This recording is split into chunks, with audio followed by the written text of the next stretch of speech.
বিনিয়োগকারী বন্ধুরা আসসালামু আলাইকুম। আশা করি আপনারা ভালো আছেন। আমি এখন আপনাদের সাথে আপনাদের অনেক দিনের প্রত্যাশিত আইটেম ওয়াইজ অ্যানালিসিসটা দেওয়ার চেষ্টা করব।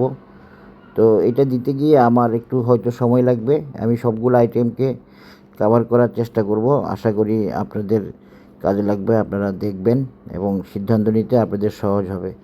আমার অ্যানালিসিস কাউকে প্ররোচনা বা প্রলুব্ধ করার জন্য না, একটা টেকনিক্যাল বেসড গাইডলাইন বা একটা সাজেশন, একটা রোডম্যাপ, এর বেশি কিছু না। আমি কাউকে আইটেম দিই না, আইটেম কিনতে বলি না, আইটেমের অ্যাড দিই না, ডবল হবে ট্রিপল হবে এসব কথা বলি না। এসব কথা বলা আমার জন্য যায় না, এগুলো আমার সাথে মিলে না। এখন দেখেন অগ্রণী ইয়েতে আসি। প্রথমে অগ্রণী ইন্স্যুরেন্স দেখি আমরা। অগ্রণীতে ইচিমোকু দিয়ে দেখলে আমরা কি দেখতে পাই? ইচিমোকুর ক্লাউডের সাপোর্টে আসে এবং গতকাল একটা রেড ক্যান্ডেল করছে। আমরা আশা করতে পারি এখান থেকে আর নামবে না।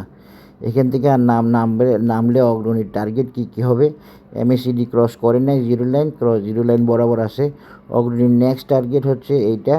অগ্রণী এখানে থামবে না, অগ্রণী আরও সামনে যাবে। এখন এই 37 বা 36 পার হয়ে অগ্রণী যাওয়ার চেষ্টা করবে 44 পরে অগ্রণী যাবে হচ্ছে 52। তবে অগ্রণীতে মান্থলি চার্টে অগ্রণীতে কিছু সমস্যা আসে। ওই সমস্যার কারণেই অগ্রণী মূলত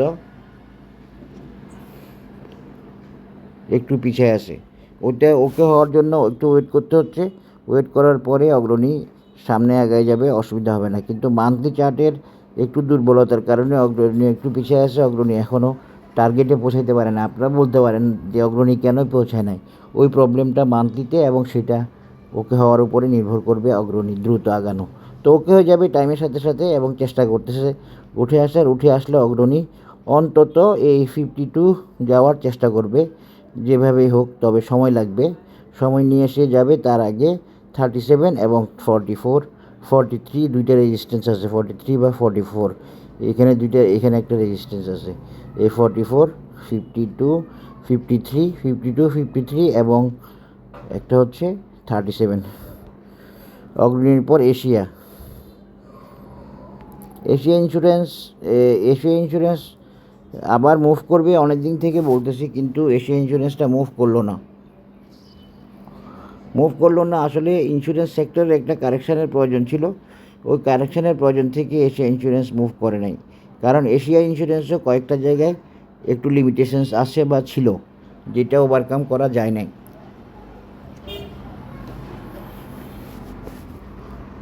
ওভারকাম করে ফেলবে ভাবছিলাম, কিন্তু করতে পারে নাই। দেখেন এশিয়াটা কি করে। এশিয়া ইন্স্যুরেন্স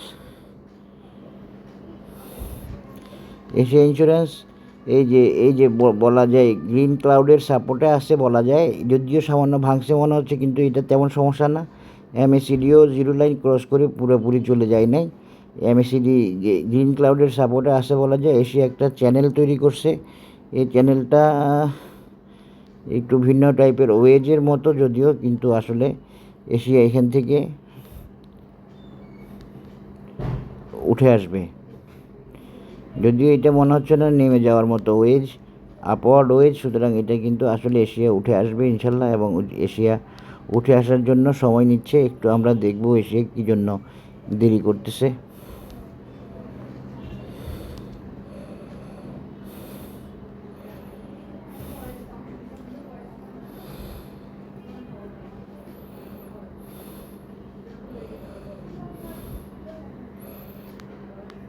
এশিয়া এই মুভিং অ্যাভারেজকে ওকে করার জন্য দেরি করতেছে, এবং উইকলি চার্টে একটু এমএসিডিকে ওকে করার জন্য দেরি করতেছে। কিন্তু এশিয়া প্রায় রেডি, উঠে আসার জন্য হয়ে গেছে। সময় নিতে বাধ্য হয়েছে, এবং উঠে আসবে আশা করি।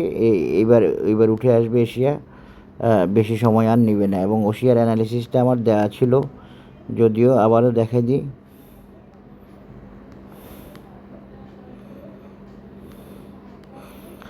ইউটিউবের রিকোয়ারমেন্ট থেকে আমি ভিডিও দিই, কারণ আমার ভিডিওতে ফেস দেখায়। কারণ ইউটিউব আমাকে বলছে যে তোমার এটা ইউজড এই ধরনের কমেন্ট করছে। তো এটা একটা সমস্যা, এই জন্য ভিডিও দিই। এশিয়ার একটা রেজিস্ট্যান্স আছে 65। এই 65টা এশিয়া চলে যাবে এবং চলে যাওয়ার চেষ্টায় আছে।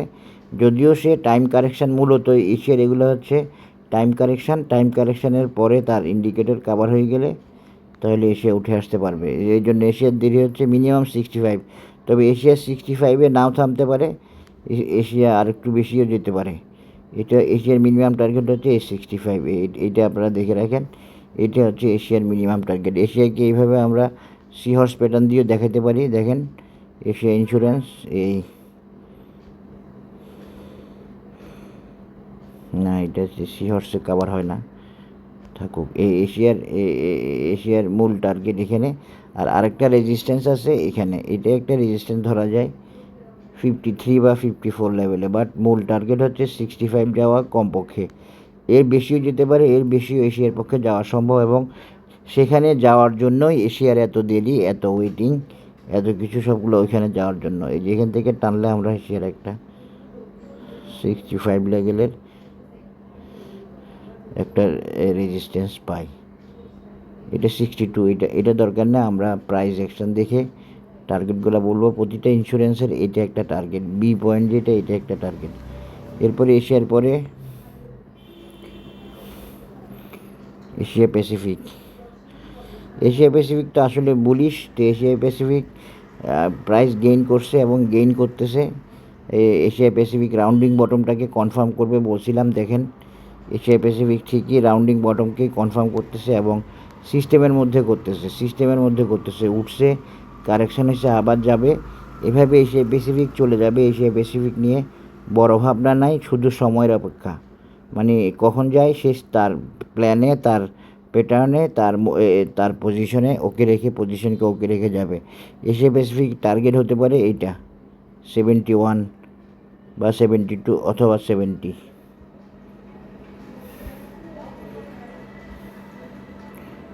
এইটা এশিয়া প্যাসিফিকের নেক্সট টার্গেট বা নেক্সট রেজিস্ট্যান্স, যেটা একটা রাউন্ডিং বটম। আমি যদি এশিয়া প্যাসিফিককে সি হর্স প্যাটার্ন দিয়ে দেখাই, তাহলে আমি এভাবে দেখাইতে পারবো।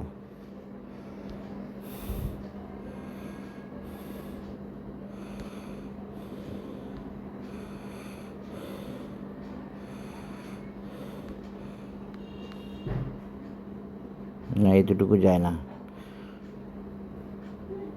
আচ্ছা, অসুবিধা নেই, আমরা এই প্যাটার্ন দিয়ে দেখানো বাদ দিয়ে আমরা রাউন্ডিং বটমটা সবচেয়ে ভালো প্যাটার্নদের একটা। এশিয়ার ঠিকই সেখানে যাচ্ছে, 54 হিট করে ফেলছে, 54 হিট করে এখন আবার কারেকশানে আসছে, 54 পর্যন্ত চলে গেছে। এখানে একটা রেজিস্ট্যান্স ছিল, সে রেজিস্ট্যান্সে গিয়ে ও কারেকশান হয়ে সে আবার নামছে। তার টার্গেট হচ্ছে সামনে যাওয়া, এবং সামনেটা কবে, অন্তত সে এই রাউন্ডিং বটমটাকে কনফার্ম করবে। এরপরে হচ্ছে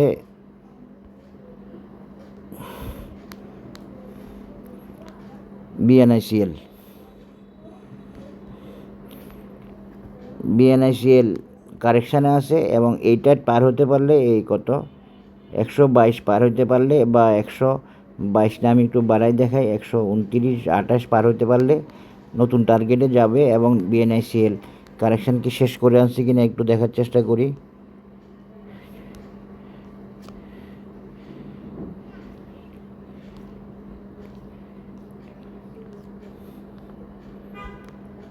বিএনআইসিএল কারেকশান শেষ করে আনার চেষ্টায় আছে, এবং বিএনআইসিএল খুব সম্ভবত, না, এখনও বলতে পারতেছি না। বিএনআইসিএল কারেকশান শেষ করে আনছে, এখনও বলতে পারতেছি না, এখনও শিওর না, আনার চেষ্টায় আছে, এতটুকু বলবো। তো বিএনআইসিএল যেটা বলছিলাম, ওইটা ওই টপটা ক্রস করতে পারলে 129, তারপরে বিএনআইসিএল কারেকশান শেষ করছে আপনি ধরে নিতে পারবেন, এবং পার করে সে যদি পজিশন নেয়, তাহলে আপনি ধরে নিতে পারবেন যে বিএনআইসিএল কারেকশান শেষ। এখনও কারেকশান শেষ আমি বলতে পারতেছি না, হয়তো কারেকশান শেষ করে ফেলবে, কিন্তু আমি এখনও কারেকশান শেষ বলতে পারতেছি না।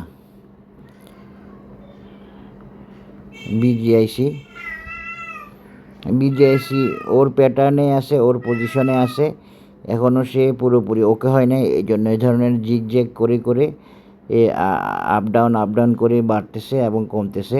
একটা পর্যায়ে গিয়ে এটা আর করবে না, একটা পর্যায়ে গিয়ে সে এখান থেকে ব্রেকআউট করে সামনে উঠে আসবে, আরও সামনে। বিজিআইসি ওকে আছে, সমস্যা নাই কোনো। সমস্যা যেটুকু ছিল ওগুলোর কারণে বিজিআইসির দেরি হচ্ছে, এটা হলো কথা। সমস্যা হচ্ছে মুভিং অ্যাভারেজ অ্যাডজাস্টমেন্ট, এবং সমস্যার কারণেই বিজিআইসির দেরি হচ্ছে। বিজিআইসি উঠা থামবে না, উঠবে, কোনো বড় কোনো বাধা নাই।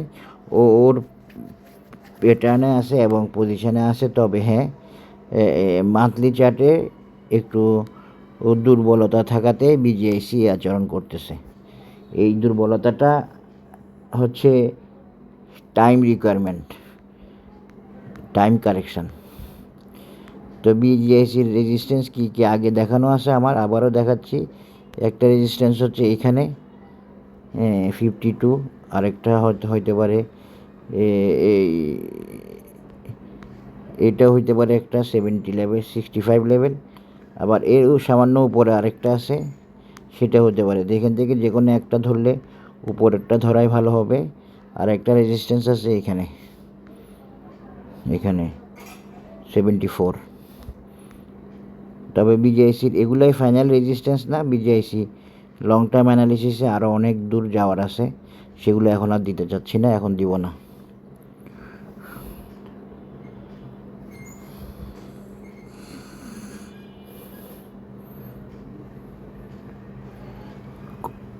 সেন্ট্রাল ইন্স্যুরেন্স বেশ ভালো অবস্থা আছে, যদিও আপনারা দেখতেছেন যে সেন্ট্রাল ইন্স্যুরেন্স বাড়তেছে না, মুভ করতেছে না। সেন্ট্রাল ইন্স্যুরেন্স আবার বাড়বে এবং এবার সেন্ট্রাল ইন্স্যুরেন্স এবারের মুভমেন্টে 66 লেভেলে যাওয়ার থাকবে বা যাওয়ার আছে এবারের মুভমেন্টে। এবার সে যখন মুভমেন্ট করবে, সে 66 লেভেলের জন্য মুভ করার সম্ভাবনাটা থাকবে সবচেয়ে বেশি। সেন্ট্রালের সমস্যা নাই, সেন্ট্রাল এটা কারেকশান হলেও তার সাপোর্ট ধরে রাখছে এবং ওকে আছে, কোনো অসুবিধা নাই।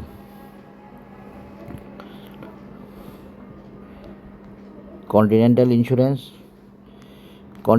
ইন্স্যুরেন্স আসলে টার্গেট ওরিয়েন্টেড হয়ে আছে, পুরোপুরি যেতে পারতেছে না বিভিন্ন রকমের বাধা বিপত্তির কারণে। তবে যাওয়ার জন্য অপেক্ষা করতেছে। ওই দেখেন ক্লাউডের সাপোর্টে আছে, ক্লাউডের উপরে আছে, মুভিং অ্যাভারেজ অ্যাডজাস্ট করতেছে।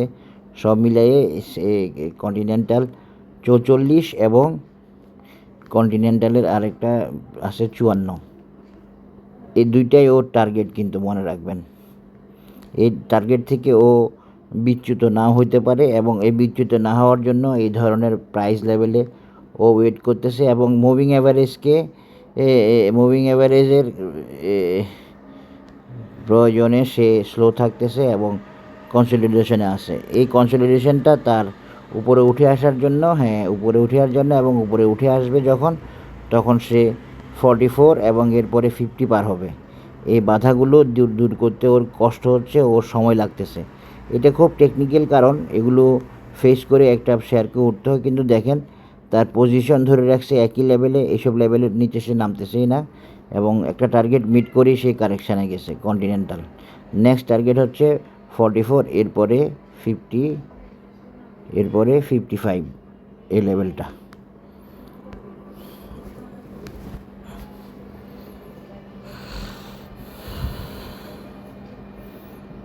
ক্রিস্টাল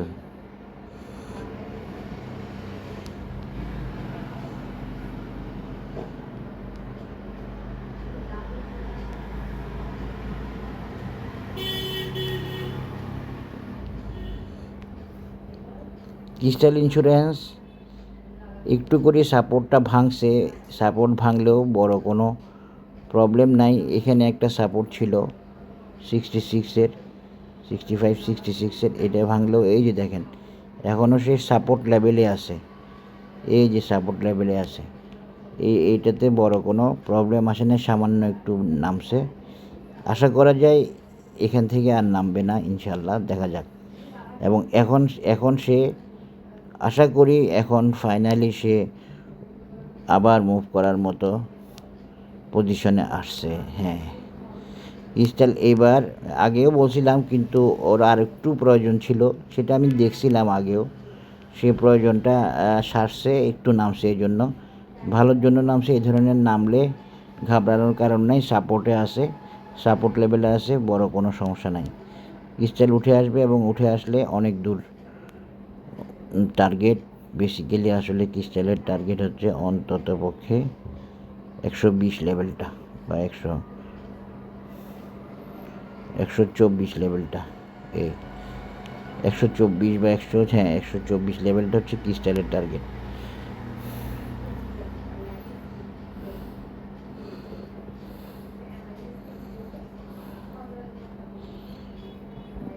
ঢাকা ইন্স্যুরেন্স, ঢাকা এখনও পুরোপুরি রওনা হইতে পারে নাই, পুরোপুরি স্টার্ট দিতে পারে নাই, ব্যাক করছে তার বিশেষ সীমাবদ্ধতা থেকে এবং সেটা সে পার করবে। এবং দেখেন রেজিস্ট্যান্স ক্লাউডের উপরে ধরে রাখার চেষ্টা করতেছে এবং ধরে রাখছে। এখন ধরেন ঢাকা শর্ট টার্ম যদি টার্গেট বলা যায় তাহলে আসলে ঢাকা এই 60 টাকা, এখানে একটা রেজিস্ট্যান্স থাকতে পারে। তো ঢাকা ফাইনালি কোন দিকে যাচ্ছে আপনারা দেখেন। ঢাকা ফাইনালি আসলে এখন আর ঢাকা তো উঠে আসে না যে তা না, উঠে এসে আবার কারেকশান হয়েছে। তো ঢাকা ফাইনালি ঢাকার একটা রেজিস্ট্যান্স হচ্ছে, এখানে একটা রেজিস্ট্যান্স আছে, এখানে আর এও বেশি সমস্যা হবে না এই রেজিস্ট্যান্সটা। ফাইনালি ঢাকার আরেকটা রেজিস্ট্যান্স হচ্ছে আসলে এখানে, এর বেশি কিছু আর বলার প্রয়োজন নাই। 72 টাকা লেভেল পর্যন্ত ঢাকা যেতে পারে এবং যাওয়ার চেষ্টা করবে উঠে আসলে। এটাই ঢাকার রেজিস্ট্যান্স, ওই টপটাতে যাওয়া অন্তত ঢাকার রেজিস্ট্যান্স 70-72 এই লেভেলটা, 71-72 এই লেভেলটা হচ্ছে ঢাকার রেজিস্ট্যান্স।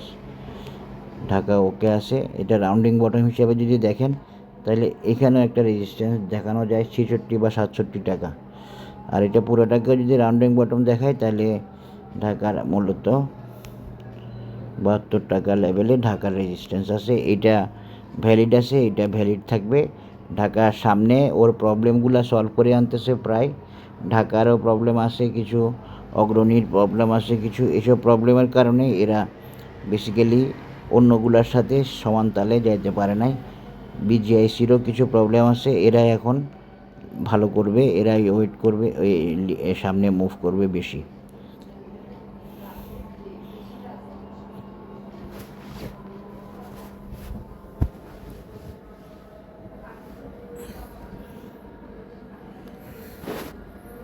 ঢাকার পরে ডিজিআইসি,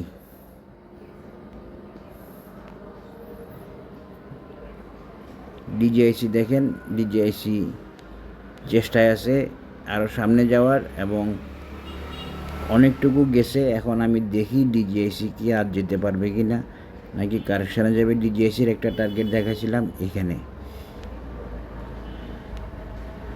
মনে হয় একটা টার্গেট দিয়েছে 44 টাকা। এই 44 টাকা যাওয়ার চেষ্টায় আছে। একটু দেখি ডিজিআইসি কি এই কারেকশানে চলে যাবে না উঠে আসবে, একটু দেখার চেষ্টা করি।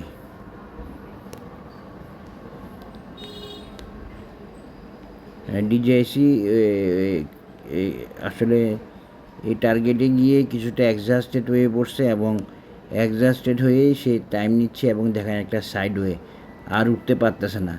ইন্ডিকেটরগুলো ওকে সাপোর্ট দিচ্ছে না, ও মেজারমেন্ট ছাড়াই উঠছে মোটামুটি বলা যায়, মেজারমেন্টকে ক্রস করে ফেলছে। কিন্তু এখন ডিজিআইসি আবার উঠতে পারবে কি না, বা আর লাস্ট অফ ক্রস করলে পরে বলা যাবে উঠতে পারবে।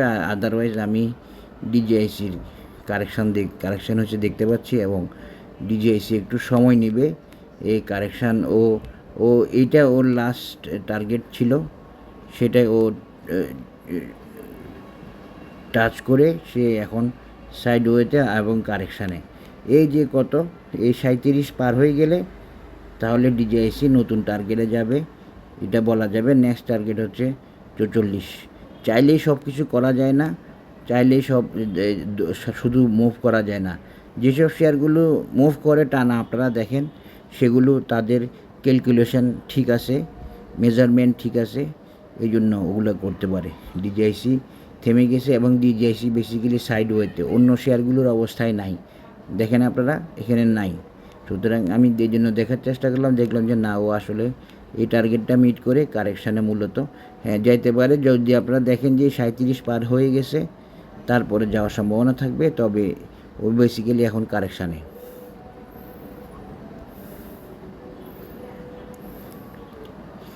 ইস্টার্ন ইন্স্যুরেন্স, এই শেয়ারগুলো এখন মুভ করবে এবং ইস্টার্ন দেখেন ওই রেজিস্ট্যান্সটা পার করে ফেলছে একটা। এখন ওর আরেকটা টার্গেট হচ্ছে ইস্টার্নের এই কত 73 টাকা, এরপরে ইস্টার্নের টার্গেট হচ্ছে 82 টাকা। ইস্টার্ন এখন দুইটা রেজিস্ট্যান্স পার করবে, সেই রেজিস্ট্যান্সগুলো হলো ইস্টার্ন ওকে আছে, ইস্টার্ন বুলিশ আছে, বাই সিগন্যাল আছে, সবই ঠিক আছে। ইস্টার্ন টার্গেটে যায় না, ইস্টার্ন যাওয়ার আছে আরও অনেক যাওয়ার মধ্যে তার প্রথম একটা টার্গেট হচ্ছে এখন এই লেভেলটা 81 টাকা লেভেলটা, আর একটা টার্গেট আছে 74 টাকার লেভেলটা। এই দুইটা, একটা ফিবোনাসি আর একটা প্রাইস পয়েন্ট, এই দুইটা দিয়ে আমি ইস্টার্নের রেজিস্ট্যান্স দেখাচ্ছি। এগুলো পার হলে পরে নতুন অ্যানালাইসিস দিব, ইস্টার্ন উঠে আসবে, সমস্যা নাই। সব কিছু হিসাব মিলিয়ে গুছিয়ে উঠতে হয়, চাইলে এরকম অন্ধের মতো দৌড় দিতে পারে না কোনো শেয়ার। অনেক হিসাব করে একটা শেয়ারকে আগাইতে হয়। এগুলো বুঝতে হলে আপনাদেরকে অ্যানালিসিস শিখতে হবে। ইস্টার্নের পরে এই যে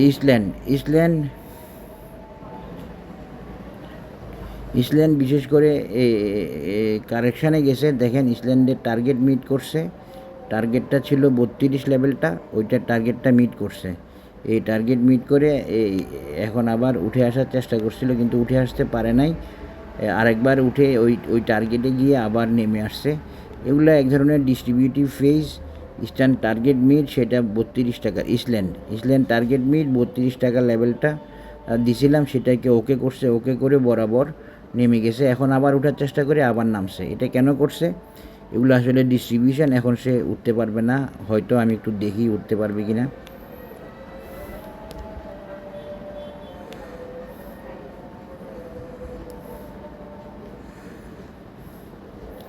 না, ইসল্যান্ড এখন ওঠাটা একটু কঠিন আছে ইসল্যান্ডের পক্ষে।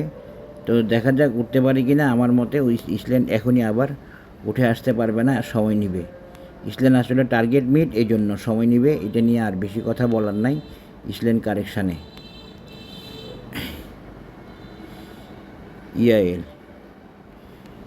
ইআইএল শেয়ারটা যে এতটুকু উঠবে আমি ওইটাও তো একটা সময় ভাবি নাই। যাই হোক, ইআইএল উঠে আসতেছে এবং উঠে আসবে। বলছি 36 পর্যন্ত একটা রেজিস্ট্যান্স দেখাছিলাম, সেই রেজিস্ট্যান্সে যাইতে পারি নাই। কারণ হচ্ছে ইআইএল শেয়ারটা আসলেই বেসিক্যালি এই টেকনিক্যাল কারণে ও অ্যাবনর্মাল পজিশন থেকে বা এক্সহাস্টেড পজিশন থেকে উঠে আসতেছে।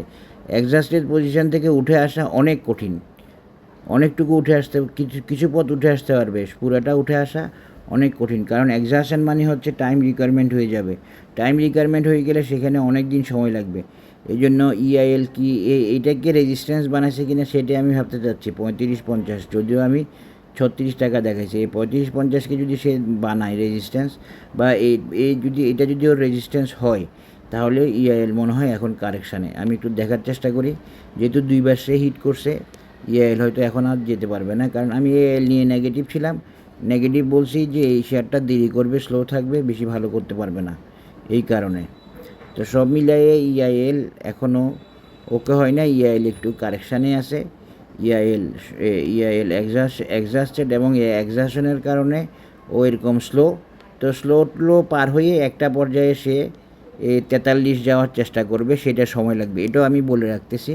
এই স্লো বা এক্সাশন যেটাই থাকুক, ইআইএল একটা পর্যায়ে ইআইএলের আরেকটা টার্গেট হবে 43 যাওয়া। এর বেশি যাওয়া ওর জন্য কঠিন হবে। এই 43 যাইতেও কিন্তু ওর সময় লাগবে, বেশ ভালো পরিমাণের সময় লাগবে, এবং স্লোলি যাবে। তো আমি এইটুকুই বললাম যে একটা রেজিস্ট্যান্স 36, এটার কাছাকাছি গেছে। 35 যাওয়া মানে 36 যাওয়া, 35-50 মানে 36 যাওয়া। সুতরাং এখানে গিয়ে ইআইএল এখন কারেকশানে। এরপরে ইআইএল কারেকশান শেষ করে আস্তে ধীরে সময় নিয়ে ইআইএল 43 যাওয়ার সুযোগ আছে, সেখানে যাবে আরও সময় নিয়ে। এখন কারেকশানে বলেই সে দুইবার এই টপকে হিট করছে, কিন্তু এটা ক্রস করে যায় নাই, যেতে পারে নাই। টেকনিক্যাল সাপোর্ট ছিল না, সাপোর্ট পায় নাই। এই জন্য ইআইএল 35-50কে টার্গেট মিট ধরে আগাইছে, এবং টার্গেট মিট ধরে এখন আর সে যেতে পারতেছে না। যদিও আমার টার্গেট ছিল 36, এইটা প্রায় একই কথা, 36 আর 35-50। সুতরাং আপনারা বুঝে নেন।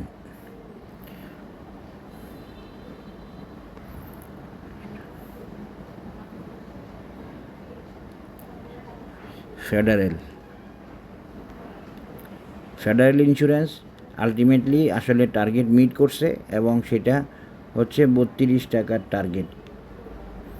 দেখি এখন ফেডারেলকে আর যেতে পারবে কি না।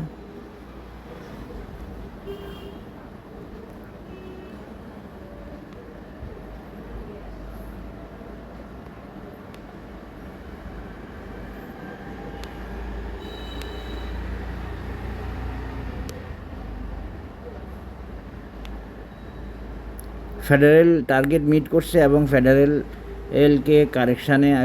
কারেকশানে আছে। আমি ফেডারেল উঠতে পারবে কি পারবে না এই ব্যাপারে কনফিউজড আছি। ফেডারেল হয়তো উঠে আসার চেষ্টা করবে।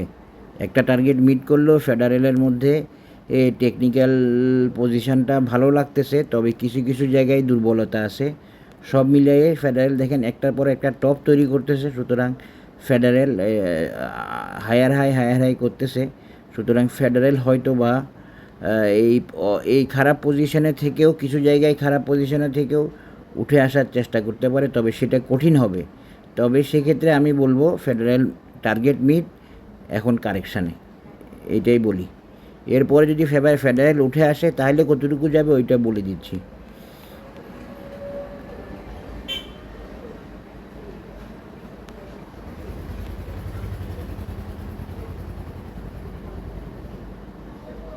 বিয়াল্লিশ যাওয়ার একটা টার্গেট আছে ফেডারেলের। এরপরে এটা 42-এর টার্গেট আছে ফেডারেল এরপরে। তবে ফেডারেলের কিছু কিছু পজিশন থেকে পজিশন ভালো রাখছে, কিছু কিছু জায়গায় পজিশন খারাপ, এবং এটা টার্গেট মিটের কারণে 31 টাকা 80 পয়সা পর্যন্ত গেছে। মানে আমি 32 বসছিলাম, 32 টাকায় গেছে। দেখেন ফেডারেল 32-এ গেছে টার্গেট মিট, এই 32-30 গিয়ে টার্গেট মিট করছে, এবং এখন সে কারেকশানে, এই কারেকশান শেষ করে সে উঠে আসতে পারে, এবং তার কারেকশানটা তাড়াতাড়ি শেষ হওয়ার সম্ভাবনা আছে, এটা বলতে পারি। আশা করি বুঝতে পারছেন।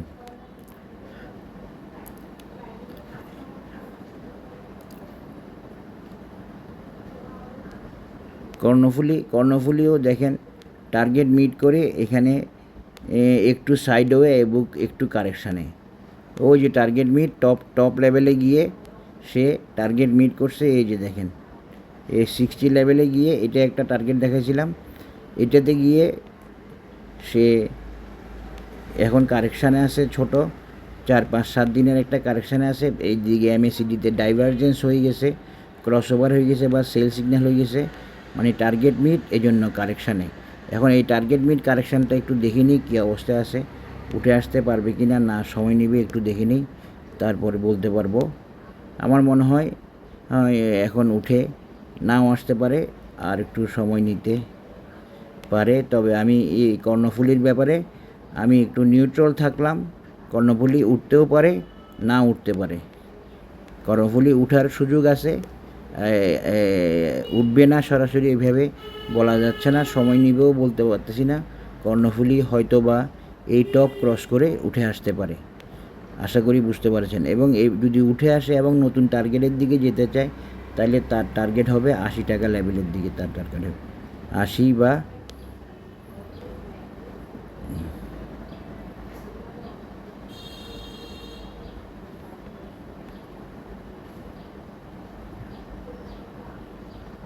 78, এই লেভেলটা 76, এই লেভেলটা ওর একটা টার্গেট হতে পারে। কর্ণফুলি যদি উঠে আসে, কর্ণফুলি উঠে আসতে পারবে না বলতে পারতেছি না, মানে উঠে আসতে পারে, সম্ভাবনা আছে, এই আর কি।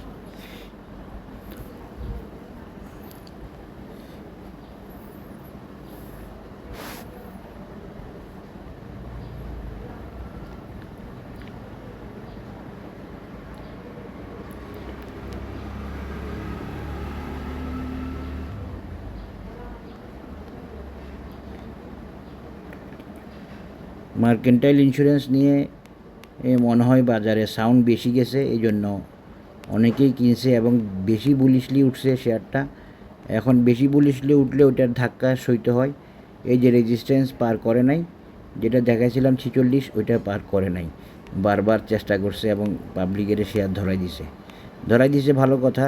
বাট আমি একটু দেখি এই মার্কেন্টাইলের অ্যানালিসিসে উঠে আসা সম্ভব কি না। মার্কেন্টাইল কি উঠবে না একটু দেখার চেষ্টা করি। না, মার্কেন্টাইল এখন উঠবে না আশা করতেছি, মনে করতেছি, দেখা যাক। এই জন্য এখন কোনো অ্যানালিসিস দিব না। জনতা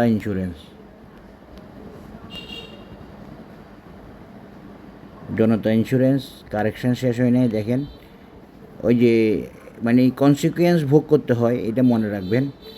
যে বুলিশলি র্যাকলেস বা হঠাৎ করে ইম্পালসিভ মুভমেন্ট দিয়ে যদি উঠে, সেক্ষেত্রে হ্যাঁ ভালো করছে, এটা ঠিক আছে, কিন্তু আরেকবার উঠতে দেরি হয় এবং এখানে সে মূলত একুমুলেশন করতেছে খুব সম্ভবত, জনতা আবার উঠবে, এটা ঠিক আছে। বাট জনতার কারেকশান এখনও শেষ হয়েছে বলতে পারতেছি না, বা বলা যাচ্ছে না জনতার কারেকশান শেষ হয়েছে। জনতা আর একটু সময় নিতে পারে, তারপরে বোঝা যাবে কারেকশান শেষ হয়েছে কি না, এত সোজা না। তারপরে আইসিআই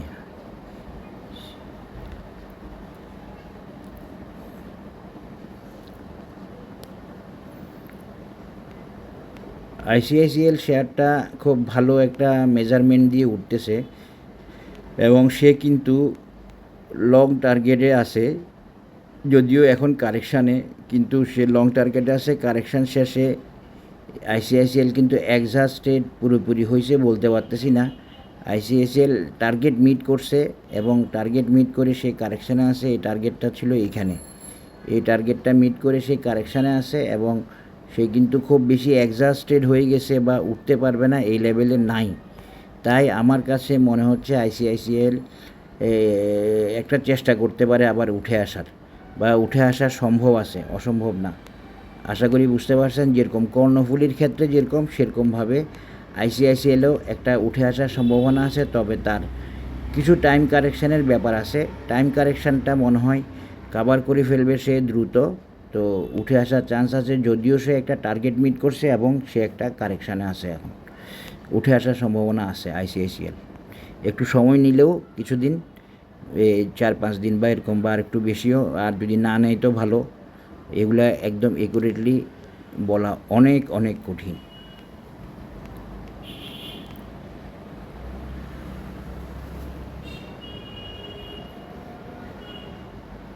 ফিনিক্স ইন্স্যুরেন্স,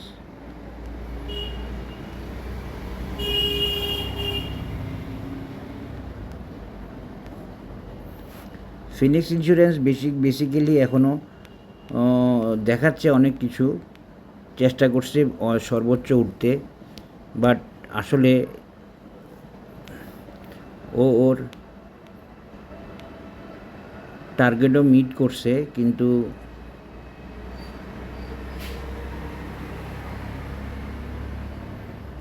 আরও যাওয়ার চেষ্টায় আছে, এটা হচ্ছে কথা। ফিনিক্স হয়তো বা ম্যানেজ করে করে আবার সামনে চলে যেতে পারে, ফিনিক্স টার্গেট মিট করে সামনে চলে যেতে পারে আরও। ফিনিক্স কিন্তু ও যে কারেকশান হয়েছে সেই কারেকশান শেষ করছে এবং কারেকশান শেষ করে খুব দারুণভাবে উঠে আসার চেষ্টায় আছে এবং ফিনিক্সের পক্ষে খুব সম্ভবত উঠে আসা সম্ভব হবে বড় কারেকশানে না গিয়ে। কারেকশান একবার শেষ করছে খুব স্লোলি, কিছু জায়গায় সমস্যা আছে, সেগুলো সে ম্যানেজ করেই উঠতে হবে। তবে ফাইনালি ফিনিক্স হয়তো উঠে আসাটা থামাবে না এবং এই টপ লেভেলে চলে যেতে পারে, অনেক ভালো লেভেলে যেতে পারে। যেমন ধরেন একটা রেজিস্ট্যান্স আছে 61, তারপরে আছে 76, এই দুইটা রেজিস্ট্যান্সে ফিনিক্স চলে যেতে পারে, Phoenix insurance.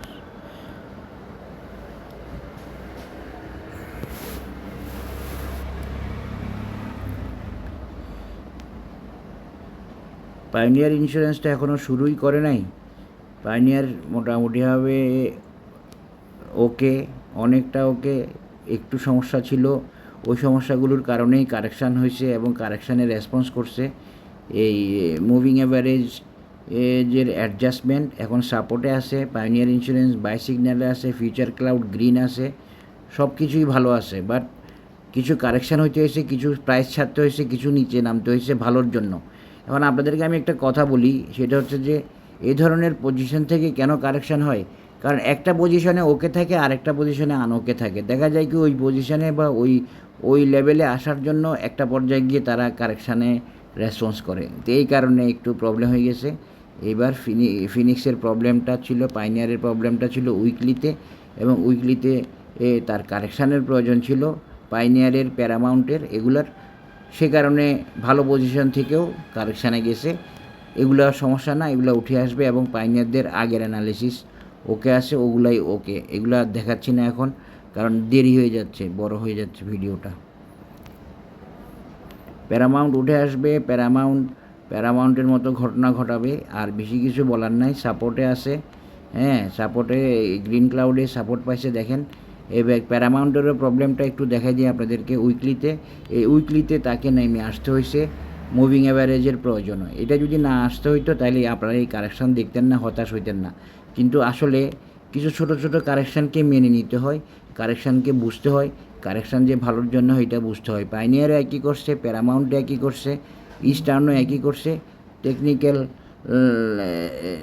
Technical necessity, technical measurement, ওরা এমনভাবে থাকবে যে আপনাকে বুঝতে দিবে না যে কারেকশান হতে হবে, কিন্তু একটা পর্যায়ে সে আবার ব্যাক করে। এই যে দেখেন প্যারামাউন্ট মুভ করছে কী সুন্দরভাবে, বাইসিগন্যাল দিয়ে উঠে গেছে, দারুণ একটা ক্যান্ডেল করছে। প্যারামাউন্ট হোল্ডাররা তো খুশি, আমার ফলোয়াররা তো খুশি, কিন্তু দেখেন আমার সাবস্ক্রাইবাররা খুশি, কিন্তু সে টাস করে একটা মানে নেমে গেল, হ্যাঁ, কারেকশানে চলে গেল। তো এই ধরনের হলে আপনারা অস্থির হবেন না। এগুলো একটা পলিসি বা এগুলো একটা টেকনিক্যাল বেস, সম্পূর্ণভাবে কারেকশান এবং টেকনিক্যাল বেসড নিচে নেমে আসা প্রয়োজন থেকে। এরপরে হচ্ছে প্রগতি খুব ভালো পজিশনে থাকলেও দেখেন প্রগতিও নেমে আসছে। প্রগতির নামার প্রয়োজনটা যে জায়গায়, সেটা হচ্ছে মূলত মান্থলি চার্টে একটু কনসলিডেশনের প্রয়োজন ছিল প্রগতির। এই কনসলিডেশন যে শেষ করবে বা করবে না, এটা কিন্তু আমি আগে থেকে বুঝবো না, আমাদেরকে আগে থেকে বুঝতে দিবে না। মনে হচ্ছে যে এই কনসলিডেশনে শেষ করে সে উঠে আসবে, কিন্তু শেষ না করে বাজারের প্রয়োজনে, বাজারের সিগন্যালে, সেক্টরের সিগন্যালে সে কারেকশানে চলে গেছে। এবং এই কারেকশানগুলো টলারেবল, এগুলোকে নিয়ে মন খারাপ করতে হবে না। কারণ কি, এগুলো হচ্ছে প্রয়োজনীয় কারেকশান, এগুলো না করে উঠবে না। কিন্তু এগুলার যে না করে উঠবে না সবসময় আগে থেকে বোঝা যাবে না, কারণ দুইটা অপশন থাকে, একটু খেয়াল করবেন কথাটা। সবসময় দুইটা অপশন থাকে, একটা হইলো এই ধরনের বুলিশ অবস্থা থেকে উঠে আসা, আর একটা হচ্ছে ব্যাক করে আবার কারেকশানটাকে পারফেক্টলি শেষ করে তারপরে উঠে আসা। আগে থেকে বলা যায় না যে কারেকশানে চলে যাবে, এই সবসময় বলা যায় না। এটা তো ভালো লেভেল থেকে সে নামছে, তানকেনসেন, কুজেনসেন সব কিছু ওকে ছিল, মুভিং অ্যাভারেজ ওকে ছিল, ক্লাউড ওকে ছিল, কিন্তু নেমে গেছে কেন? অন্য প্রয়োজনে, অন্য কারণে। এই জন্য হঠাৎ করে এইভাবে নামলে হতাশ হবেন না। বাজার যেটা করে প্রয়োজন থেকে করে, এটা মনে রাখবেন। সেই কারেকশান হয় প্রয়োজন থেকে। প্রগতি উঠে আসবে, প্রগতি 112, 118 এই টার্গেটগুলা ফুললি ভ্যালিড আছে। মূলত কারেকশানের প্রয়োজন হয়েছে প্রগতির।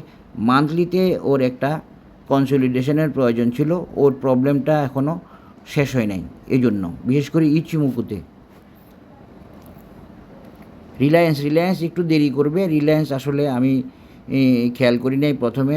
রিলায়েন্স একটা টার্গেট মিট করে কিছুটা এক্সহাস্টেড আছে, এই কারণে রিলায়েন্সের একটু দেরি হবে। এবং রিলায়েন্সের নেক্সট টার্গেট হচ্ছে, এই যে দেখছেন কারেকশানে আসে মানে এই সাইডওয়েগুলো মানে ধরে নেবেন যে কারেকশান, এই সাইডওয়েগুলো মানে হচ্ছে কারেকশান। তো কারেকশান শেষ করে সে উঠে আসবে এবং সে একটু সময় নেবে কেন? তার এক্সহাশন শেষ হয় নাই, বিভিন্ন জায়গায় তার প্রবলেম আছে এবং প্রবলেমগুলো তাকে সলভ করতে হবে। তবে এরপরে তার টার্গেট খুব সম্ভবত 100-150 লেভেলে।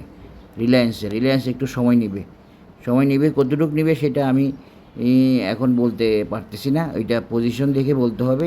রিলায়েন্স একটা টার্গেট মিট করে এখন বেসিক্যালি কারেকশান শেষ হয় না। কখনো বুলিশলি মুভ করলে কারেকশান শেষ করে উপরে ওঠা যায়, কিন্তু সে সেটা করেনি বা করতে পারে না। এই জন্য রিলায়েন্সের একটু সময় লাগবে।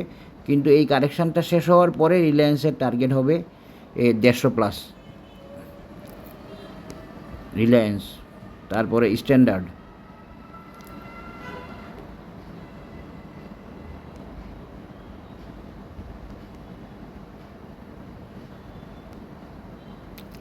ইন্স্যুরেন্স কারেকশানে আছে এবং উঠে আসবে, অসুবিধা হবে না। আশা করি খুব দ্রুত উঠে আসবে এবং স্ট্যান্ডার্ডের কারেকশান শেষ হয়ে আসতেছে। আশা করি স্ট্যান্ডার্ডের মেজারমেন্ট আগে যেটা দিছিলাম ওইটা ভ্যালিড আছে। আমি আর একটু দেখি স্ট্যান্ডার্ড কোথায় কি ঝামেলা পাকাইছে। হ্যাঁ, স্ট্যান্ডার্ডের একটু ঝামেলা আছে। ঝামেলাটা এই যে দেখেন উইকলি চার্টে একটা ঝামেলা আছে এই মুভিং অ্যাভারেজ ওকে করার জন্য, এবং উইকলি চার্টে সে কিন্তু সেল সিগন্যাল দিয়ে ফেলছে। তো এইগুলো ওকে করে ওঠার জন্য এই স্ট্যান্ডার্ডের দেরি হচ্ছে। স্ট্যান্ডার্ড দেরি হলে এইবার যদি স্ট্যান্ডার্ড যদি আর একটু দেরিও করে, সেক্ষেত্রে আপনার এই 60-61 বিষয় না, আরও সামনে চলে যাবে। স্ট্যান্ডার্ডের টার্গেট কিন্তু চেঞ্জ হয়ে যাবে এবং স্ট্যান্ডার্ডের টার্গেট এমন হয়ে যেতে পারে, একটু দেখাই দিই, 80 হয়ে যেতে পারে স্ট্যান্ডার্ডের টার্গেট, 60 তারপরে 80। তো এই যে দেরি করা, এই যে কারেকশান হওয়া, এগুলো ওকে 80-র দিকে নিয়ে যাওয়ার জন্য তৈরি করতেছে। বাট আপনাদেরকে ধৈর্য ধরে অপেক্ষা করতে হবে যারা স্ট্যান্ডার্ডে আসেন। স্ট্যান্ডার্ড বেসিক্যালি এখন কারেকশানে, এই জন্য ও সাইডওয়ে এবং ও দেরি করতেছে। এই কারেকশানটা শেষ করার পরে ও 60 যাবে, 60 গিয়ে এরপরে ও 80 যাবে, 80-র পরে 100 পার হবে স্ট্যান্ডার্ড।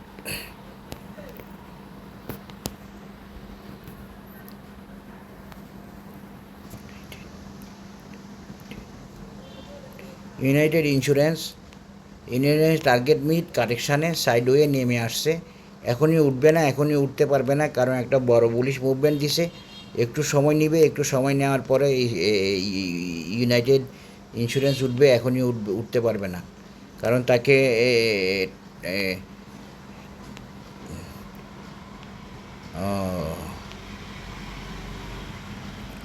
ইউনাইটেড বেশি দেরি করবে না, উঠে আসতে পারবে, কারেকশানটা শেষ করে উঠে আসতে পারবে। কারেকশানটা বলতে ওর যে টার্গেট মিট করছে, এই টার্গেটটা মিট করছে একটা না ক্র্যাডেল প্যাটার্নের মতো যেটা দেখাছিলাম, ওইটা মিট করিয়ে আর একটু সামনে গিয়ে ও এখন কারেকশানের পরে ইউনাইটেড ইন্স্যুরেন্স আবার উঠবে। তবে ইউনাইটেড ইন্স্যুরেন্সের কারেকশান বেশি সময় লাগবে না। কিছু কিছু জায়গায় ইউনাইটেড ইন্স্যুরেন্সের পজিশন ভালো, খুব বড় রকমের এক্সহাস্টেড হয় নাই। এক্সহাস্টেড না হলে পরে দ্রুত কামব্যাক করা যায়। এক্সহাস্টেড মানেটা কি? এক্সহাস্টেড মানে হচ্ছে ইন্ডিকেটর অসিলেটরকে উল্টাপাল্টা করে ফেলা আর কি, টায়ার্ড করে ফেলা, দুর্বল করে ফেলা,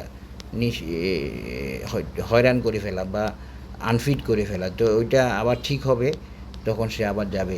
ইউনিয়নও একই অবস্থা, ইউনিয়নও কারেকশান হয়েছে, ইউনিয়নে এখন উঠবে না। তার মানে ইন্স্যুরেন্সে বেশি উঠার শেয়ার এখন আর নাই, এটা একটু মনে রাখবেন।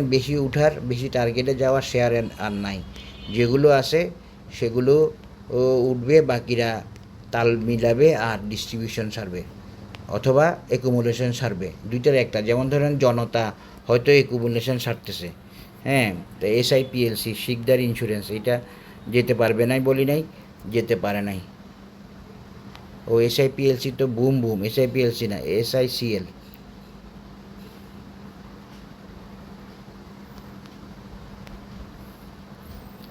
SICL টার্গেট মিট করছে এবং অনেক বুলিশলি উঠছে, এই জন্য কারেকশান এখনও শেষ হয় নাই, তাই অ্যানালিসিস দিব না। ও আরও সময় লাগবে, যতই বিটলামি করুক, যতই হল্টেড হোক, আমার কাছে এগুলার সমাধান আছে। আমি বলছি আমার বন্ধুকে যে SICL সেল দিয়ে দিতে, ও সেল দিয়ে দিয়েছে বাই রেটে, 38 কত হাইস্ট রেটে ও সেল দিয়ে দিয়েছে, হ্যাঁ। কিন্তু সে তার আগের দিন হল্টেড হয়েছিল, কথা বুঝছেন? হল্টেড দেখে পরের দিন আমি সেল করাই দিছি আমার বন্ধুকে, ও সেল দিয়ে দিছে। এখন আসেন SICL-এর পরে, SICL-এর কারেকশান সেকশনে। তার মানে আপনারা দেখেন ইন্স্যুরেন্স যেগুলো টার্গেট মিট করছে, যেগুলো টার্গেট মিটের কথা আমি বলছি, অ্যানালাইসিস ওকে হয়েছে বলছি, সেগুলো এখনও আর যায় নাই, এখনও আর যেতে পারে নাই। তার মানে কি বাজার কি অ্যানালাইসিসে চলে না গাছের মাথা মুন্ডু দিয়ে চলে? এইসব সাধারণ বিনিয়োগকারীরা এখনও ওগুলো দিয়ে বুঝবে না। ওরা মনে করে বাজার চালায় মামুরা। তো মামুরা চালালে ইন্স্যুরেন্সের এতগুলো শেয়ার কেন টার্গেটে গেল না, কেন টার্গেটে যাওয়ার পর এখন আর উঠতে পারতেছে না? এটিকে ওরা বুঝে? 100% টেকনিক্যাল বেসিসে কথাবার্তা বলতে হবে এখানে। এটা হলো অ্যানালিসিসের বাজার, টেকনিক্যাল অ্যানালিসিসের বাজার, গ্রামারের বাজার। দেখেন ইয়ার অবস্থা দেখেন, স্কাই ইজ দ্য লিমিট বানায় ফেলছে SIPLC, sky is the limit SIPLCর। এখন SIPLC পিছনে তাকাচ্ছে না, একটার পর একটা টার্গেট মিট করে যাচ্ছে। এই জন্যই তো টেকনিক্যাল অ্যানালিসিস কঠিন। দেখেন SIPLC এখন কোথায় যাবে আমি বলতে পারবো না, আমি শুধু মেজারমেন্টটা দিয়ে দিব যে SIPLCর এই রেজিস্ট্যান্স, ওর সব হিসাব ওকে রেখে ও আগাচ্ছে। হ্যাঁ, আমি SIPLC যখন 46 টাকায়, তখন আমি বলছিলাম এই শেয়ারটা 100 টাকা যাবে, 100 পার হবে। তো 100 ঠিকই পার হয়েছে। এখন কোথায় যাচ্ছে সেই ভালো জানে, আল্লাহ ভালো জানে। এই যে দেখেন 180ও হইতে পারে ওর নেক্সট রেজিস্ট্যান্স, 180। SIPLC এর নেক্সট রেজিস্ট্যান্স 180 হইতে পারে, অথবা 234 হইতে পারে। এগুলো দিয়েই তো বিনিয়োগকারীদের মাথা নষ্ট করে ফেলবে ইন্স্যুরেন্স সেক্টর। এসআইপিএলসি হচ্ছে একটা মাথা নষ্ট শেয়ার, বিএনআইসিএল হচ্ছে একটা মাথা নষ্ট শেয়ার। বিএনআইসিএল যখন 42 টাকা তখন অ্যানালাইসিস দিয়েছে 70 টাকা, এখন অনেকে 70 টাকার টার্গেটে সেল করে দিয়েছে, কি খুশি বিএনআইসিএল 70-এ সেল করছে। এরপরে যেমনি বিএনআইসিএল বাড়া শুরু করছে, আবার সামান্য কারেকশান হয়ে এখন ওদের খুশি চলে গেছে। তো তুমি সেল গিয়ে প্রফিট নিছো, তুমি খুশি থাকবে না? তুমি আরেকটা নিয়ে প্রফিট করবা না নাকি? ওটার দিকে তাকানোর দরকার কি? 70-এর পর যখন বিএনআইসিএল আরও বাড়লো তখন ওরা, আমি 90-এর একটা অ্যানালিসিস দিছি 70-এর শেষের দিকে, তখন 90-এর দিকে গেছে, 90-এর দিকে গিয়ে সে আর বা থামে নাই, এরপরে ওইখান থেকে সামনে গেছে। তো আমি আর অ্যানালিসিস দিই নাই, পরে 120-এর ওই যে রেজিস্ট্যান্সটা দিয়েছি ফিবোনাসি, ওইটা দিয়েছি, ওইখানে গিয়ে থামছে। তো এখন এসআইপিএলসি হয়তো 180 অথবা 234, এই দোনোটা টার্গেট বেসিক্যালি এখন ভ্যালিড আছে এসআইপিএলসির জন্য। এরপরে ওর লিমিট কি আমরা জানি না, 185 হইতে পারে, এটা 185। এটা হচ্ছে এসআইপিএলসির নতুন রেজিস্ট্যান্স, একটা 1.618 ক্রস করে ফেলছে, আপনারা দেখেন। আশা করি বুঝতে পেরেছেন। এখন আসেন এসআইপিএলসির পরে আমি দেখাচ্ছি হচ্ছে রিপাবলিক। আপনারা একটা জিনিস খেয়াল করেন, বাজার যদি মামুরা চালায়, বাজার যদি অ্যানালিসিস না মানে, আমি যে শেয়ারগুলো বলছি যেতে পারবে না ইন্স্যুরেন্সের টার্গেট মিট, একটাও কি যেতে পারছে? শুধুমাত্র ফিনিক্স উঠে আসছে। সেই ফিনিক্সের ক্ষেত্রেও আমি বলছি যে ফিনিক্সের উঠে আসার একটা সম্ভাবনা আছে, উঠে আসতে পারে, এই কথাগুলো বলছি, এবং ফিনিক্সের পজিশনটা ভালো ছিল এটা বলছি। এই যে রিপাবলিকের কারেকশান দেখে অনেকের দুঃখর শেষ নাই, কিন্তু রিপাবলিকের যেখানে আপনি জানেন যে রিপাবলিক টার্গেট হচ্ছে 100 এই কত 56 টাকা অন্তত, তো রিপাবলিক তো 56 কারেকশানের মাধ্যমে যাবে, ঠিক না? কারেকশানের মাধ্যমে যাবে। তো এখন রিপাবলিকের যদি মেজারমেন্ট দেন, রিপাবলিক তো এমনিতেই এই রেজিস্ট্যান্স থেকে যদি আমরা ধরি, তাহলে রিপাবলিক কত সিহর্স প্যাটার্ন দিয়ে, এই যে রিপাবলিক বরাবর এই লেভেলটা এখনও ভ্যালিড আছে, 56 বা 57, এমনকি এই টপটাও হইতে পারে।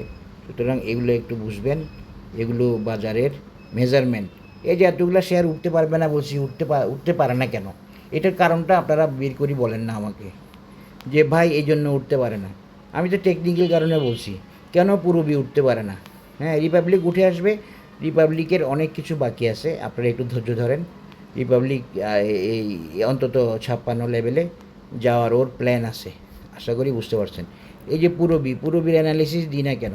পুরোবি নিয়ে কত সাউন্ড দিছে, কিন্তু পুরোবি উঠতে পারবে না বলছি, টার্গেট মিট বলছি, টার্গেট যেটা দেখেছি ওইটাতে টাচ করছে, কারেকশানে আসছে, এখনও উঠতে পারবে না।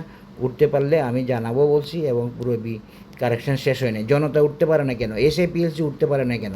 কী জন্য বলি যে এক্সাশন, এই এক্সাশনটা কি? এটা কি আমার মনের কথা? এটা কি আমি মন থেকে বলতেছি? না, এ পুরোবি টার্গেট মিট করছে, এখন সে কারেকশানে। পুরোবি কি এখন উঠতে পারবে? আমি একটু দেখি উঠতে পারবে কি না পুরোবি। এই যে আমি যে আপনাদেরকে উঠতে পারবে না বলে কিছু শেয়ারকে আলাদা করে দেওয়ার চেষ্টা করলাম, এটা দিয়ে কি আপনাদের লাভ হয় নাই? একটু আনসার দিবেন, যদি সম্ভব হয় একটু আনসার দিবেন। এই দেখেন পুরোবি সম্পূর্ণ সাইডওয়ে, দিনের পর দিন যাচ্ছে, উঠতে উঠতেছে না। কারণ কি?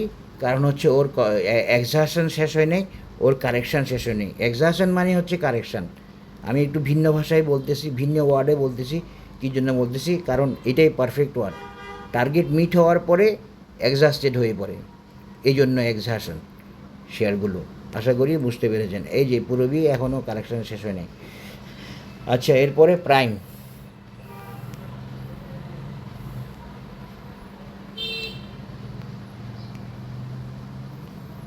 ইন্স্যুরেন্স কারেকশানে প্রায় আর একটু সময় নেবে, তবে আমি একটা কথা বলে রাখি, প্রাইমের ক্ষেত্রে আপনারা দ্রুত কারেকশান শেষ হওয়ার ব্যাপার থাকতে পারে, এবং প্রাইম আবারও উঠে আসার চিন্তা করবে আফটার কমপ্লিটিং ইটস কারেকশান। প্রাইমও হয়তো ফিনিক্সের মতো বা অন্য দুই একটা শেয়ারের মতো উঠে আসতে পারে তাড়াতাড়ি। প্রাইম হয়তো 47 লেভেলে নামতে পারে, 47 লেভেলেও নামতে পারে, নাও নামতে পারে, তবে প্রাইম আবার আসা সম্ভব, উঠে আসতে পারে। প্রাইম সেভাবে এক্সহাস্টেড হয় নাই। যদি সেভাবে এক্সহাস্টেড না হয় তাহলে যে কোনো শেয়ার উঠে আসতে পারবে। আশা করি বুঝতে পেরেছেন। প্রাইমের পরে টাকাফুল ইন্স্যুরেন্স, আসলে ওই 55-র একটা টার্গেট ছিল আমার, এখন আমি মাপটা মনে নাই।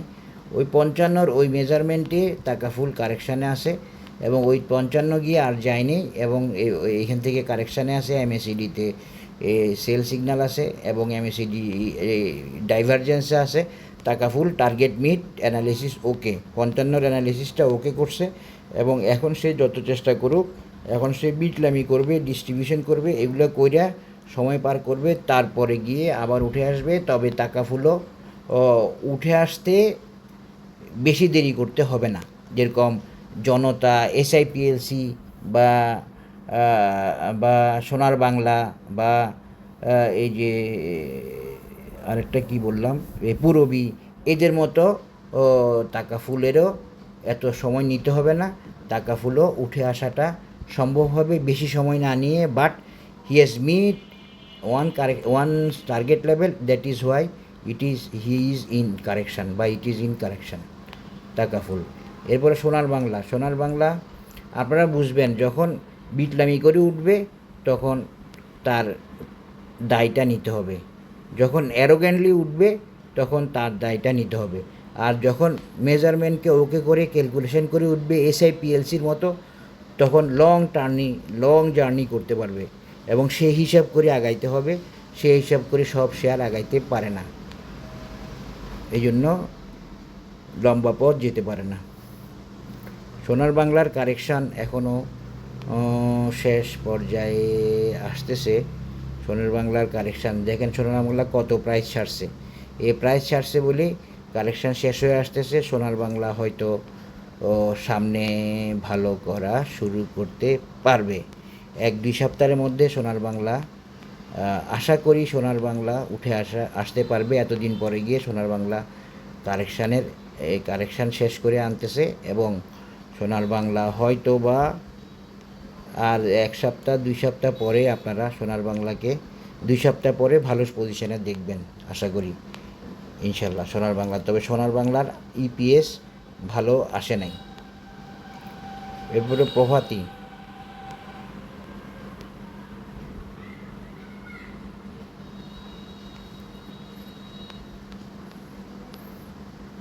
প্রভাতী ইন্স্যুরেন্স একদম বরাবর আমার অ্যানালিসিসকে ওকে করছিল, একদম 70 গিয়ে এবং ক্রেডেল প্যাটার্নটাকে ওকে করছে। তো প্রভাতী অনেক লম্বা মুভমেন্ট করছে, খুব স্বাভাবিকভাবে প্রভাতী এখন আর উঠে আসতে পারবে না, প্রভাতীর সময় লাগবে। প্রভাতী ইজ ইন কারেকশান। প্রভাতী বড় টানলে দায়টা বড় থাকে, কম টানলে দায় কম থাকে। ব্রেক ছাড়া টানলে দায় থাকে, ব্রেক নিয়ে টানলে দায় কম থাকে, এক্সহাশন কম হয়। সব কিছু এক্সহাশনের উপরে নির্ভর করে, এগুলো বুঝতে হবে। এগুলো বুঝতে হলে আপনারা আমার কোর্স করতে পারেন, যেটা সেপ্টেম্বর থেকে শুরু হবে। খুবই ভালো কোর্স হবে, আপনার পিছনে তাকাতে আর হবে না ইনশাআল্লাহ। এরপরে আসেন ফেডারেল। আশা করি মোটামুটি সবগুলাই কভার করছি, আরেকবার দেখিনি, কারণ অনেকে অনেক কষ্ট পায় এগুলো কারোটা বাদ গেলে।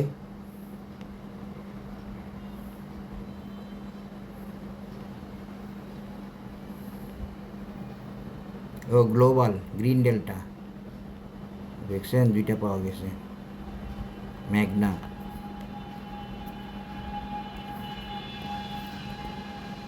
আর 3টা শেয়ার বাকি আছে মনে হয়।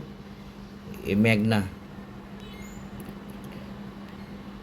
ইন্স্যুরেন্স টার্গেট মিট করে কারেকশানে গেলেও ম্যাগনা ইন্স্যুরেন্স কিন্তু সেভাবে এক্সহাস্টেড হয় নাই। ম্যাগনা ইন্স্যুরেন্সের পজিশন ওকে আছে, ম্যাগনা ইন্স্যুরেন্স আবার উঠে আসবে এবং বেশি সময় নেবে না বলতে ম্যাগনা হয়তো খুব তাড়াতাড়ি উঠে আসবে এবং ম্যাগনার কারেকশান প্রায় শেষ পর্যায়ে। আশা করি আপনারা বুঝতে পেরেছেন। ম্যাগনা উঠে আসলে কি করবে না করবে এগুলো বলা আছে মনে হয় আমার, তবু আমি আরেকবার বলি, মেঘনা কারেকশান প্রায় শেষ করে আসছে, এখনও পুরোপুরি শেষ হয়েছে এটা বলা যাচ্ছে না, প্রায় শেষ করে আসছে বা আসতেছে, হয়তো 1 সপ্তাহ লাগতেও পারে কারেকশানের করে ভালোভাবে উঠতে, অথবা ইন্স্যুরেন্স যদি মুভমেন্ট শুরু করে বুলিশ হয় তাহলে মেঘনাও বুলিশ হবে। এবং দেখেন স্ট্রং একটা সাপোর্টে আছে। মেঘনার র্যাক্স রেজিস্ট্যান্স আপনারা এইটা ধরেন, মেঘনার র্যাক্স রেজিস্ট্যান্স আপনারা এই 60 এই টপটা ধরেন, হ্যাঁ এই যে 58 60 এই লেভেলটা, এই যে রাউন্ডিং বটমটা ওকে করবে মেঘনা। এরপরে হচ্ছে এই গ্রিন ডেল্টা,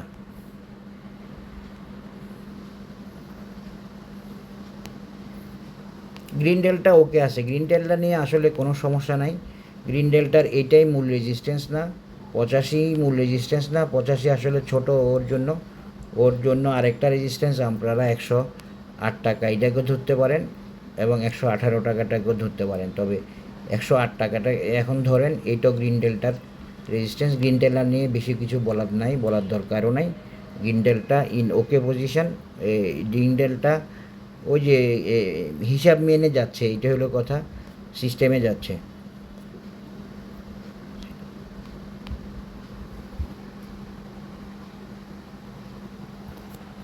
আর কোনটা আছে,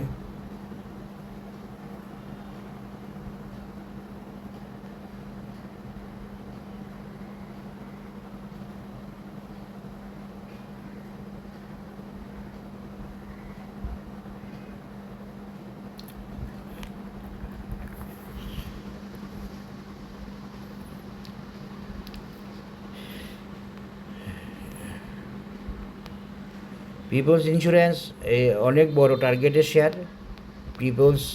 পিপলসের আমার যে অ্যানালিসিসটা দিছি ওইটাতে যাবে সে। এখন সে মূলত এই মাসের অপেক্ষায় আছে, এই মাসটা শেষ হলে পরে পিপলস নতুন টার্গেটে যাওয়া শুরু করবে। এই মান্থলি অ্যানালিসিসে পিপলস আটকা পড়ছে, মান্থলি অ্যানালিসিসে পিপলস প্রায় রেডি মুভ করার জন্য। এবং পিপলসকে আপনারা নতুন প্রাইস লেভেলে দেখবেন, সেটা 70 80 প্লাস আশা করি, বেশি সময় নেবে না এই আর কি। পিপলসের পরে ইসলামী বেসিক্যালি আসলে ইসলামী ইন্স্যুরেন্স দেখাচ্ছি তো মনে হয়।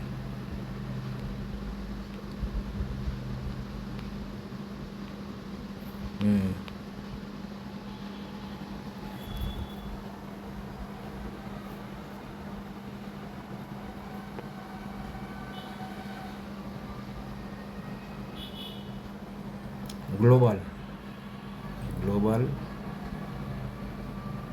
নিটোল,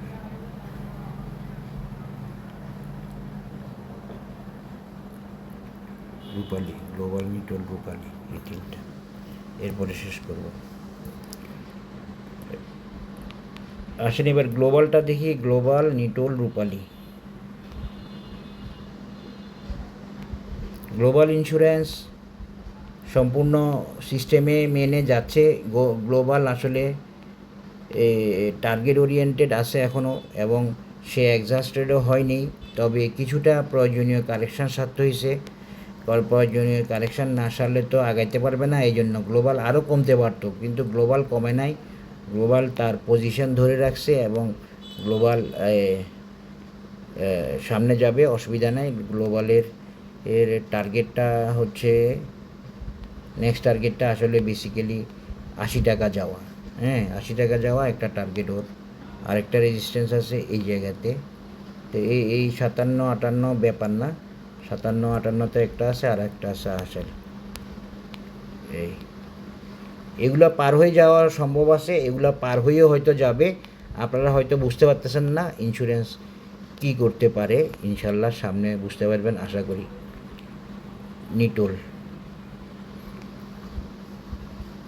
নিটোল সুপারভাবে উঠে আসছে, আমি নিয়ে একবার আর ছেড়ে দিয়েছিলাম। যাই হোক, এই যে নিটোল পরে অনেক পরে গিয়ে টানছে, নিটোল টার্গেট মিট করছে এবং টার্গেটের চেয়ে বেশি গেছে, নিটোল টার্গেটের চেয়ে বেশি গেছে। আমার 45 টার্গেট ছিল, নিটোল গেছে আরও বেশি, হ্যাঁ এই 49। এটা কেন গেছে আমি এখনও বাইট করার সময় সুযোগ পাই নাই, বা কীভাবে গেছে ওইটাও ধরার চেষ্টা করি নাই, আর টাইম পাই নাই এই জন্য। তো নিটোল টার্গেট মিট করে এখন কারেকশানে, নিটোল আবার উঠতে সময় লাগবে, এখন কারেকশানে থাকবে আরও, এবং টার্গেট মিট হিসেবে নিটোলকে আপনারা ধরেন, নিটোল টাইম রিকোয়ারমেন্ট রয়ে গেছে। এরপরে রূপালী,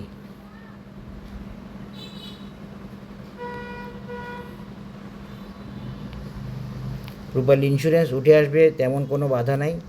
রূপালী ইন্স্যুরেন্স টার্গেটও মিট করে নেয় মনে হয়, আমার এটার কী টার্গেট ছিল আমার খেয়াল নাই, তবে রূপালী হ্যাঁ একটা টার্গেট মিট করছে খুব সম্ভবত। রূপালীর আরেকটা টার্গেট হচ্ছে এইটা, রূপালীর আরেকটা টার্গেট হচ্ছে এইটা 38, এটাই চলে যাবে ইনশাল্লাহ, অসুবিধা হবে না। সব কিছু ওকে আছে, প্রয়োজনীয় সামান্য কারেকশান করছে, আশা করি কোনো কিছুই প্রবলেম নাই, বড় কোনো প্রবলেম নাই। বড় প্রবলেম না থাকলে গ্র্যাজুয়ালি কারেকশান শেষ করে একটা শেয়ার উঠে আসে। এই জন্য ধৈর্য ধরতে হবে, সময় দিতে হবে, কারণ এই শেয়ারগুলো শুধু প্রাইস দিয়েই ওঠে না, এই শেয়ারগুলোর উঠাটা টাইম নির্ভর, আপনারা এটা মনে রাখবেন। এই শেয়ারগুলোর উঠাটা টাইম নির্ভরও, প্রাইস নির্ভর না শুধুমাত্র। তো টাইম নির্ভর যদি হয়, সে টাইম কাভার না করলে সে কীভাবে উঠবে, এটা একটা ব্যাপার। তো রূপালী দেখেন রাউন্ডিং বটমের বাকি আছে, এবং that is 3940 level, that is 3940 level, it may be a rounding bottom pattern. আশা করি বুঝতে পেরেছেন। আজকে শেষ করতেছি, অনেকক্ষণ অ্যানালিসিস দিলাম, আশা করি আপনাদের কাজে লাগবে। ভালো লাগলে শেয়ার করবেন এবং সাবস্ক্রাইব করবেন। সবাই ভালো থাকবেন, ধন্যবাদ, আসসালামু আলাইকুম।